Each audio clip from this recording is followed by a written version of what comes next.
on Cleveland Ave up on the north side. Really excited to be here. As you can see behind me, we have road reconstruction underway, and we're going to have a lot more of it underway. So just to give some historical context, in 2017, the year before I became mayor, coincidentally, the city paved 4 miles of roads. Fast forward to last year, we paved about 15 miles of roads, and thanks to the support of Assemblyman Magnarelli and our partners at the state, we are going to more than double that number this year. We know it's overdue. We use a data-driven process that has us focusing on the worst roads in the city and some of the longest stretches. So I look forward to sharing some more details, highlighting some of those roads. But first, I want to turn it over to Assemblyman Magnarelli, who happens to be the chair of the Transportation Committee at the State Ledge. It has always been a great partner to the city of Syracuse and to me personally. And Assemblyman Magnarelli, when I was first elected, challenged me. He said, I'll get you the resources, you got to get the job done. He's living up to his end of the bargain, we're living up to ours. It's a great partnership, and Assemblyman, love to hear more about it. Thank you. Thank you. Thank you, Mayor. Thank you, Mayor. And thank you for allowing it to stop raining today. That was nice. Look, on the state level, we've been working for the last few years, since I've been the chair of the Transportation Committee, for sure, in trying to get more money for infrastructure, for roads and bridges, the nitty-gritty stuff that cities, towns, and villages need on a yearly basis. And this year we were able to put together a program, a $100 million pot that is used for roads, reconstruction, road rehabilitation for cities, towns, and villages. And this is something that our municipalities have been asking for years and years and years.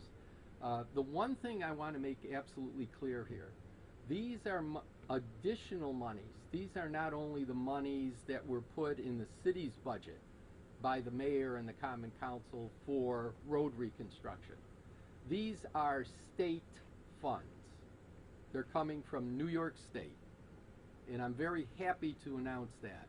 And I'm also going to be looking forward to even more money coming in from the federal government for infrastructure over the next, I hope we hear that over the next few days, hopefully within a week or so. It's time. It's time that our roads and our bridges, that our sewers and that our water, all of these infrastructure needs have to be addressed. This is one part that the state has taken a step forward on, and I believe way overdue. I hope to continue this going forward in the years to come so that our roads and bridges are brought back to where they should be. And this is something not just because of COVID, this is something that has happened because infrastructure needs are now just getting to the point where if we don't do something now, we're going to be in really deep trouble. So again, I thank the mayor for following through with the money and making sure that it hits the ground and gets on the ground as quickly as possible. The one thing I hate is to have monies that are earmarked for certain things and then it takes a long time for them to get used. We want them on the ground, used, so that we can do even more come next year. So I thank you again for being here, and I'm turning it over to the mayor again. Thank you, Assemblyman. Just a few more highlights. First, I just want to give a shout out to our DPW crew, Kevin Hunter and his team. Fellas, thank you. Doing great work. Keep it up. We'll try to keep the rain away so we can keep it going. And just to kind of to give you an idea, I wanted to highlight. I don't want to list all the projects. We have 33 new road recon projects that we're going to be able to do. Again, weather permitting, thanks to the I believe $7.25 million that the Assemblyman was able to secure out of that $100 million pot. We mentioned Cleveland Ave here on the north side. Also on the north side, just up the street on Butternut, we're going to be doing Butternut from State Street to Grant Boulevard. So basically all the way down the hill right up to the circle, and then again, thanks to Assemblyman Magnarelli, we're finally going to at least get underway by the end of this construction season with the big Dig Once project from Butternut Circle out to the city line. Also, Court Street from Sunset Ave to 7th North, long stretch of Court Street. We've heard lots from constituents about that. Also on the north side, Park Street, from John Street to Danforth and from Court Street to Washington Square. Really very much needed. Not limited to the north side, really every side of town. On the east side, we're doing Lancaster Ave from Euclid to Hertford, Crawford Ave from Meadowbrook to Scott Home. On the west side, down on the near west side, Seymour Street, Oswego to West, and on the south side, southwest side, South Ave from Rockland to East Bissell, and further south on the south side and into the valley, South Salina Street from West Lyndhurst down to House 3800, and South Salina Street, East Seneca Turnpike to the city line. So really covering every quadrant of the city, and really making up some ground on long overdue infrastructure needs. So again, want to thank Assemblyman Magnarelli, want to thank our crew at DPW and everyone else for making this possible, and we look forward to getting back to work. Happy to answer any questions. Start with on topic. All these roads that are recommended here for the recon project, those will have to be approved by city council before they actually start, or is there any wiggle room in what projects will be done? So I believe did we take this to council already? I believe. They'll be through the council this week. Okay, this week. So on the agenda this week, council will have a chance. They've already signed off on the recon list, our regular recon list. So we'll bring this back in front of them, and we're confident we'll have their support. $7.25 million for about 14 miles of new roads. Does that mean you're not doing new curbing? Chris, you're doing math, aren't you? You know, I think it's really on a case-by-case basis, but you know that we've been able to stretch more out of our road recon budget by limiting the number of curb replacements that we're doing. So we will be doing some, but not to the extent that historically we've done. What's your time frame for getting all this done? The goal is to get it all done this construction season. It's aggressive. Again, it is dependent at least partly on the weather, but we're confident in this crew over here. We've got some help from our partners at Rosselli, and we're confident that, again, weather permitting, we should be able to get it all done. Anything else? Good? Okay. Do we want to do off topic from here, or we want to take it to the side? Any preference? We can do it. Okay, we'll let the assemblyman off the hook here, and we'll keep going. Thank you, everybody. I did want to ask Oh, sure. one question. I tried. Sorry. I tried. You know I was going to do It's okay. that. No, for both of you, but before you head out, the public hearings for I-81 started today. I know that Greg said, Mayor, you spoke at it this morning, but how involved are you going to be as the chair of the transportation committee with the public hearings? Well, I am involved in the sense that I'm watching what the Department of Transportation is doing. I've had meetings with the Department of Transportation. They're only a few floors below me in the state office building. So we're watching very intently everything that's going on, you know, and seeing where this is all going to end up. The one thing I've always said is once the decisions are finally made, then we have to go forward and make sure that we help mitigate any problems that crop up. So that's what I'm doing. Will you be going to any of the meetings? I don't think I will personally be going to the meetings. I do have staff that go to the meetings, so I know exactly what's going on at every meeting. I think that the mayor can tell you that every common council meeting there's somebody there from my office. So there isn't anything that I'm not aware of that's going on. I may end up submitting something as far as the DEIS is concerned for the final DEIS, but at this point in time I'm debating what I should or should not do at that point. Is there anything you see in there that you'd like to change? Oh, there's a lot in there that I'd like to change, but having said that, we're going to let the hearings go on, let the procedures go forward, and see where it all comes out. If you want to answer the one question as well, just how involved you plan to be throughout the process. Yeah, well, I want to thank the Assemblyman. He's in a very important position, chairing the Transportation Committee, and that's certainly going to be an asset for us as we continue through this significant project. But yeah, I did have the opportunity to provide some comments at today's virtual public hearing. I will likely go to one of the in-person. I do plan to go to one of the in-person hearings as well, share similar comments, and then we'll also be submitting formal written comments on behalf of the City of Syracuse. There's a lot in there. There's a lot to cover.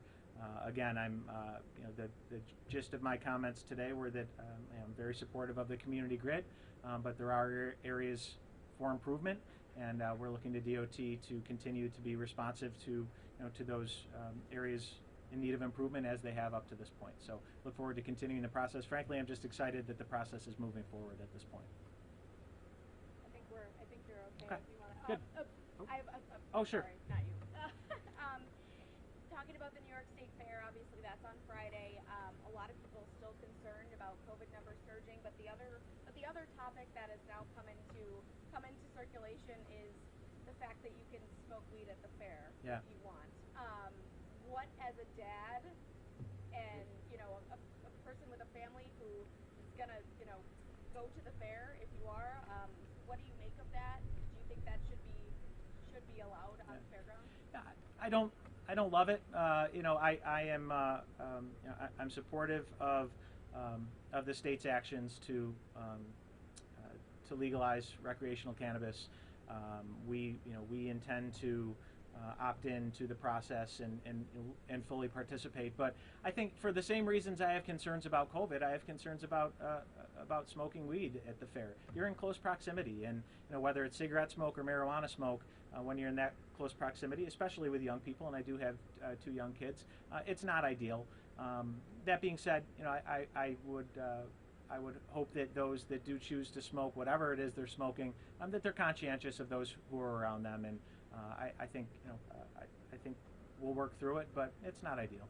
Are you worried with the Delta variant about bringing your own family to the fair? Is there, just with the high transmissible rate of this variant? Yeah, I was very glad to see the county executive mandate masks at the fair, and I'm supportive of that.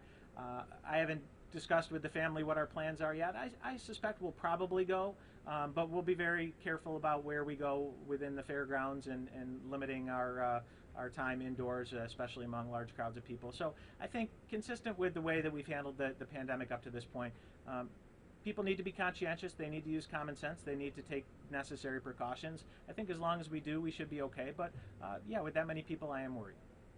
You said you're considering vaccines for city employees.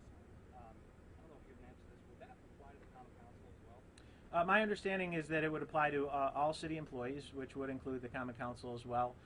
We have had conversations with labor leaders. We are moving towards a formal policy. We'll certainly discuss that with the common council. But as city employees, unless I'm advised otherwise by legal counsel, my expectation is it would in fact apply to everyone, including councilors. Your opponent in the mayoral race, Philip Bay, on the Democratic side, is currently recovering and recuperating from testing positive for COVID. Do you have any comment on that? He was very public about not getting it for his own medical reasons, and now he has it and will get vaccinated. It sounds like. Do you have a comment on that? Yeah, I feel badly for Councilor Bay. I sent him a note yesterday when I heard about it. Wished him well and hope for a speedy and full recovery. That it's terrible for anyone. And I witnessed up close and personal when the deputy mayor went through it, and she really struggled. And I'm just hoping that that doesn't happen to him and that he's able to get through it. As you said, his decision not to get vaccinated was a personal one. I respect that. I have continued throughout to advise everyone, unless you are getting explicit advice from your doctor not to get it, you should get it. And so I'm going to continue to encourage the community to get vaccinated. We're continuing to push pop-up vaccination clinics, but certainly wish Councilor Bay the best. Have you read the formal lawsuit filed by Brandon Hanks that you all started reading through yesterday?